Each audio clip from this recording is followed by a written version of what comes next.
اعوذ باللہ من الشیطان الرجیم بسم اللہ الرحمن الرحیم اللہم صلی علی سیدنا و مولانا محمد وعلی آلہ واصحابہ وبارک وسلم وسلم. پاکستان میں موجود تمام ہی ناظرین کو پاکستان سے باہر بھارت، متحدہ عرب امارات، تمام خلیجی ریاستیں، مکہ مکرمہ، مدینہ منورہ اور وہاں سے آگے تمام یورپی ممالک بالخصوص برطانیہ، France, Spain, Italy, Germany, Sweden اور وہاں سے بھی آگے ریاست ہے متحدہ امریکہ، ساؤتھ افریقہ اور جہاں جہاں اس وقت ہماری یہ خصوصی ٹرانسمیشن جیو ٹیلی ویژن نیٹ ورک پر پہچان رمضان سحر عامر کے ساتھ دیکھی جا رہی ہے، وہاں ٹیلی ویژن سیٹس کے سامنے موجود تمام ہی ناظرین کو انتہائی محبت، خلوص، ادب اور احترام کے ساتھ عامر لیاقت حسین کا السلام علیکم. ناظرین کرام، الحمدللہ ثم الحمدللہ کہ پاکستان میں آج 11واں روزہ اختیار کیا جائے گا اور پاکستان سے باہر بعض ممالک میں آج 12واں روزہ اختیار کیا جائے گا. یعنی پاکستان میں آج 11 رمضان المبارک 1433 ہجری. ناظرین کرام، آج منگل کا دن ہے، 31 جولائی ہے اور 2012. ہم مغفرت کے عشرے میں داخل ہو گئے. یہ مغفرت کیا ہے ناظرین کرام؟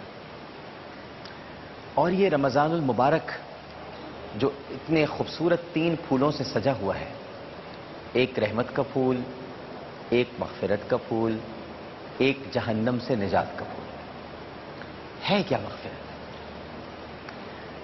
کسی نے ایک عارف سے پوچھا، ایک عابد سے پوچھا، ایک بزرگ سے پوچھا، مجھے بتائیے کہ مغفرت کیا ہے؟ تو عارف نے کہا کہ مغفرت در حقیقت اپنے پیدا کرنے والے کے سامنے گناہوں کا اظہار ہے. جب تو اپنے گناہوں کا اظہار کرتا ہے تو تیرے رب کو تجھ سے پیار ہو جاتا ہے، اور رب کو جب پیار ہو جاتا ہے تو وہ تجھے وہ سب کچھ عطا کر دیتا ہے جو تو نے مانگا بھی نہیں ہوتا، جس کا تو مستحق بھی نہیں ہوتا، جس کا تجھے ادا کرنا اللہ سبحانہ و تعالیٰ پر لازم نہیں ہے. خیر، لازم تو اس پر کچھ بھی نہیں ہے ناظرین کرام، لیکن وہ عارف نے اس سے یہ کہا کہ جب تو مغفرت کرتا ہے تو در حقیقت اپنے گناہوں کا اظہار کرتا ہے. اسی سے ملتی جلتی ایک بات ایک پیغمبر کے زمانے میں ہوئی، اور بہت بڑے پیغمبر تھے، حضرت دانیال علیہ السلام. وہ کسی جگہ سے گزر رہے تھے ناظرین کرام، تو انہوں نے دیکھا کہ جس مقام سے گزر رہے تھے کہ وہاں کی قبریں بڑی شکستہ ہیں، اور ان شکستہ قبروں کے سامنے گزرتے ہوئے انہوں نے محسوس کیا، اور اللہ سبحانہ و تعالیٰ نے اپنے علم کے ذریعے ان کو تھوڑا علم عطا کیا، اور انہوں نے یہ جان لیا کہ ان قبروں کے جو مکین ہیں ان پر عذاب نازل ہو رہا ہے. افسوس کا اظہار کیا انہوں نے اور آگے بڑھ گئے. کچھ برسوں کے بعد وہ پھر اسی مقام سے گزرے، انہی شکستہ قبروں کے پاس سے. اب جب گزرے تو انہوں نے محسوس کیا اللہ کے عطا کردہ علم کے ذریعے کہ وہاں تو عذاب ہی نازل نہیں ہو رہا، بہت معاملہ پرسکون ہے، بلکہ یوں لگتا ہے کہ جیسے رحمتوں کے دروازے کھول دیے گئے ہیں، ان پر سے عذاب موقوف کر دیا گیا ہے، بلکہ ختم کر دیا گیا ہے. بڑے حیران ہوئے، اللہ کی بارگاہ میں نماز قائم کی، سجدہ کیا اور اس سے دعا کی کہ اے میرے رب، یہ ماجرا کیا ہے؟ کیونکہ اگر قبر میں عذاب ہو رہا ہے تو اس کا مطلب اب عذاب ہی ہوگا، کیونکہ اعمال تو ختم ہو گئے. اعمال بچاتے ہیں نا ناظرین. تو انہوں نے فریاد کی کہ میرے رب، اعمال تو ختم ہو گئے، یہ تو مردے تھے، تو انہوں نے پھر ایسا کیا عمل کیا کہ تو نے عذاب ہی ختم کر دیا، عذاب ہی موقوف کر دیا، اب تو کوئی عمل ہی نہیں ہے، اب تو قبر ہے، اب کون سا عمل؟ اللہ سبحانہ و تعالیٰ نے ان پر وحی بھیجی، اے دانیال، ہوا یہ کہ ان کی قبریں بہت شکستہ ہو گئی تھی. اب ذرا سنیے گا ناظرین کرام کہ اس کی رحمت جو ہم کبھی کبھی پتہ نہیں ہم کیوں مایوس ہو جاتے ہیں، کیوں ہم یہ سوچنے لگتے ہیں کہ اللہ ہمیں معاف نہیں کرے گا، لیکن آپ ذرا سنیے، غور فرمائیے. ہاتف غیبی کی آواز تھی کہ اے دانیال، ان کی قبریں بہت شکستہ ہو گئیں، اور جب ان کی قبریں بہت شکستہ ہو گئیں، ٹوٹ پھوٹ گئیں، نشان مٹنے لگے، تو مجھے حیا آئی کہ اب ان کا میرے سوا ہے کون؟ نہ کوئی ان کے لیے دعا کرنے والا، نہ کوئی ان کی مغفرت کے لیے میری بارگاہ میں التجا کرنے والا، اب میں ہی تو ہوں ان کا، اور ہے کون ان کا؟ بس مجھے حیا آئی، اور میں نے اسی بنیاد پر ان کو بخش دیا کہ اب ان کو کوئی پوچھنے نہیں آئے گا۔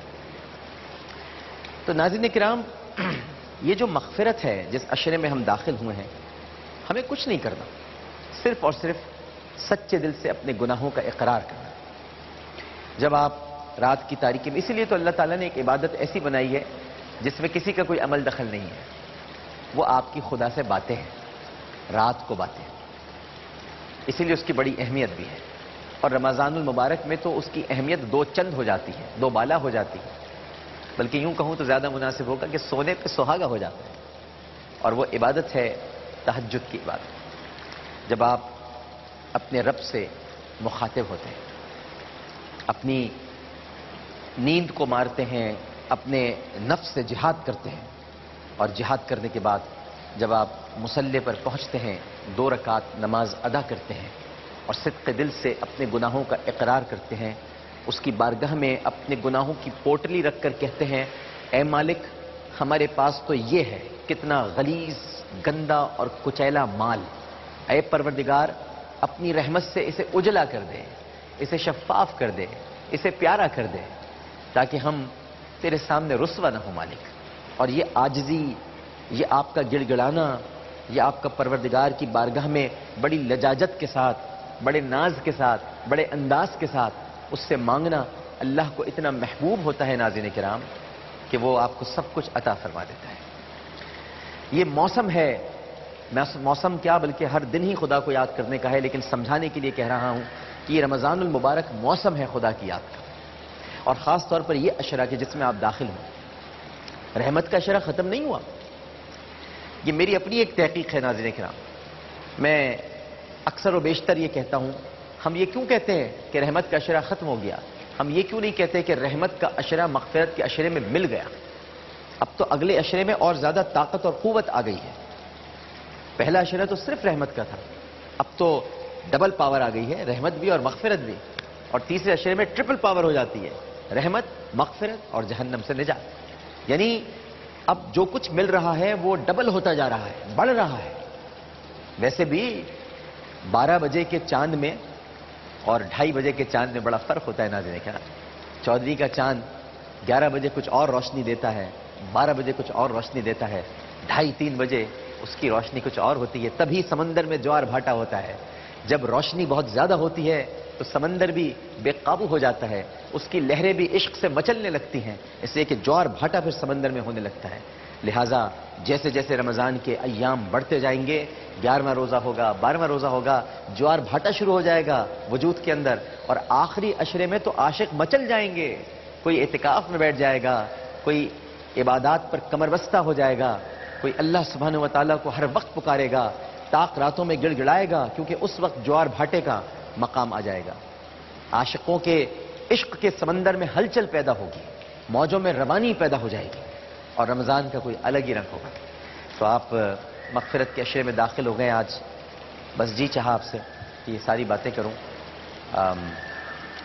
صبح کا آغاز جب ہوتا ہے تو یہ ساری باتیں جب کر لیتا ہوں ناظرین کرام تو بہت اطمینان ہوتا ہے، کیونکہ اس کے بعد تو پھر ہم اپنے مختلف پروگرامز کی طرف چلے جاتے ہیں، لیکن یہ کچھ لمحات ہوتے ہیں افطار میں بھی اور صبح کی ٹرانسمیشن میں بھی۔ جب میں ٹرانسمیشن اوپن کرتا ہوں تو میرا جی چاہتا ہے کہ میں اپنے دل کی ساری باتیں آپ سے کروں، کیونکہ اس کے بعد تو پھر لگی بدھی ٹرانسمیشن کرنی ہے، جو پروگرامز ہیں انہی کا کانٹینٹ آپ کے سامنے بیان کرنا ہے۔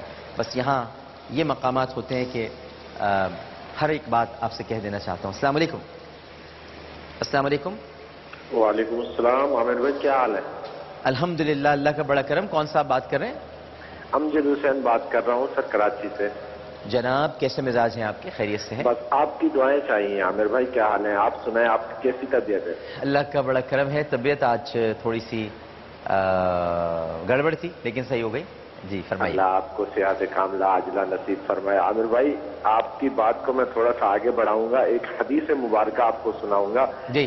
کہ حضرت موسیٰ علیہ السلام نے اللہ پاک سے عرض کیا کہ اے میرے رب میں تیری رحمت دیکھنا چاہتا ہوں. تو میرے رب نے موسیٰ علیہ السلام سے فرمایا کہ پیچھے دیکھ. موسیٰ علیہ السلام نے پیچھے دیکھا تو عرض کیا اے میرے رب یہ پیچھے کیا ہے؟ تو موسیٰ علیہ السلام کو پیچھے سمندر نظر آیا. سمندر میں ایک درخت نظر آیا. درخت کی ایک شاخ پہ چھوٹی ایک بہت بڑا واقعہ ہو جائے گا یہ مجھے پتا ہے. آپ بہت بڑا واقعہ ہو جائے گا. ہمیں وقفے میں جانا ہے. میں سمجھ گیا آپ جو واقعہ سنانا چاہ رہے ہیں لیکن بہت بڑا ہو جائے گا واقعہ.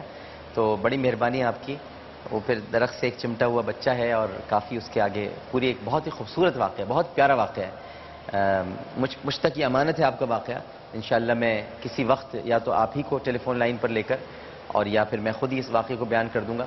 جب بھی آپ بس کال کیا کریں مختصراً بات, کیونکہ ہمارے پاس وقت نہیں ہوتا. ایک چھوٹا سا وقفہ لیں گے ناظرین کرام اور وقفے کے بعد دوبارہ حاضر ہوں گے. ہمارا جو اگلا پروگرام ہے وہ ہے آغاز سحر, جس میں قاری محمد ابراہیم قاسی صاحب ماشاءاللہ اللہ کے کلام کی تلاوت کرتے ہیں اپنی خوبصورت آواز میں, اور وہیں سے ہماری ٹرانسمیشن کا ایکچولی آغاز وہیں سے ہوتا ہے. یہ تو بس ایسے ہی ہے, میں آپ سے آ کر باتیں کر لیتا ہوں, لیکن ٹرانسمیشن کا آغاز اس کونے سے ہوتا ہے جہاں لکھا ہوا ہے نزل بہ الروح الامین, اور آگے مکمل اس طرح سے جز ہوتا ہے علی قلبک. ہم نے اس کتاب کو روح الامین کے ذریعے آپ کے قلب اطہر پہ نازل کیا. ایک وقفہ. السلام علیکم ورحمۃ اللہ.